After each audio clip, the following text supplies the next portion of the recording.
Good day everyone and welcome to my channel Chess Shorts and Sweets. Today I'm actually going to take you back in time, let's say 175 years ago. And let's take a look at this game played between Paul Morphy with the white pieces against his uncle, Charles Le Carpentier. This game was played in New Orleans 1849, and here as you can see on the board, Paul Morphy is starting the game by one rook down. And the reason here Paul Morphy decided to abandon this rook, some would say the game at that time was uneven and unequal between the two players. Paul Morphy used to play a way better chess than Charles Le Carpentier, although some would argue this fact and would actually acknowledge that Le Carpentier was a good chess player as well. But regardless the reason, it was an interesting decision and agreement by Paul Morphy. This game is actually going to be a very fun game to analyze and watch. I hope you guys enjoy watching this video, and of course all your comments and your suggestions are very welcome and very appreciated. So yeah, let's start. So the game starts by e4, e5, knight f3, knight c6, and Paul Morphy plays d4 straight away, challenging the center here and threatening to advance to d5, threatening the knight on the c6 square. So Le Carpentier responds by e takes d4, bishop c4 by Paul Morphy, and bishop b4 check by Le Carpentier. And here white decides to cover with c3. And after d takes c3, Paul Morphy ignored the threat of c takes b2, and he went straight away to castle. This was actually 175 years ago, before even the discovery of chess analysis engine. And castling actually is the best move according to the analysis engine. And here after c takes b2 and bishop takes b2, let's take a look at this position here, which I believe it's a major turning point in this game. Le Carpentier here has an extra rook and two extra pawns compared to Paul Morphy. However, on the other hand, Paul Morphy's two bishops here are enjoying these two open diagonals. And this bishop here is threatening the pawn on g7 and the rook on h8 afterwards. And as you will see later, these two bishops in particular played a very important role for the white in winning the whole game.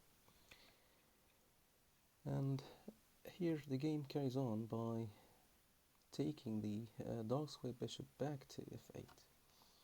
Here we could understand that Carpentier is trying to defend the pawn here on g7, but it's not the best move here because black has retreated from controlling this diagonal, bringing his piece back to where it was at the beginning of the game. Better for black was to play knight f6. The game carries on with e5 from Paul Morphy. He wants to bring his rook to e1 and control this semi-open file. d6 by Le Carpentier, and Paul Morphy carries on with his plan. And here the best move for black is to go d5.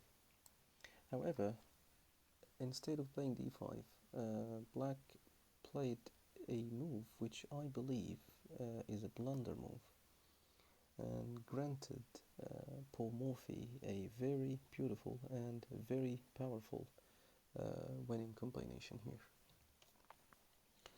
What was actually played in the game is knight takes e5, and then black took the queen on d8. However, it was best for white to go straight. Bishop takes f7, check.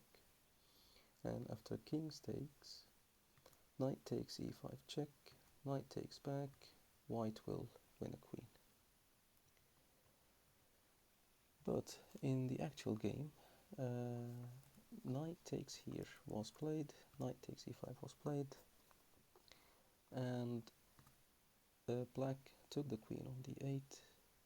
Here, Paul Morphy, instead of taking the queen on d8 straight away, he played this powerful move.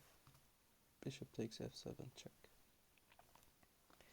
And after the king moves to e7, Paul Morphy goes again with knight g6, check.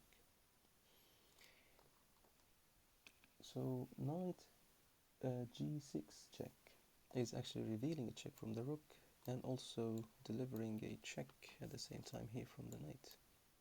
And the best move for black here is to go on the d8, because after rook takes d1, check, black will cover by bishop d6, and after knight takes h8, the game is more or less close to equal. However, that wasn't the move played by Carpentier, and instead he played this disastrous move, which is king takes f7. And here Paul Morphy has got only one move to execute and deliver checkmate. Yes, it's knight takes h8, checkmate. And this is actually one of the most elegant checkmates ever delivered by Paul Morphy. So my take-home message here from today's game is to prioritize your positional advantage, because as we could see here, having a positional advantage early on, especially by these two bishops, has actually granted Paul Morphy his winning. And prioritizing your positional advantage will always help you discover winning tactics, and that would of course grant you a very nice and very elegant winning like today, regardless, even if you were starting by one rook down. I actually wonder how did Carpentier carried on with his day at that time. I hope you guys enjoyed watching this analysis, and if you're interested in watching similar content, write to me in the comments section below. And of course, do not forget to share with me your suggestions and your thoughts, how to even develop and even improve this content, so it will be beneficial to you.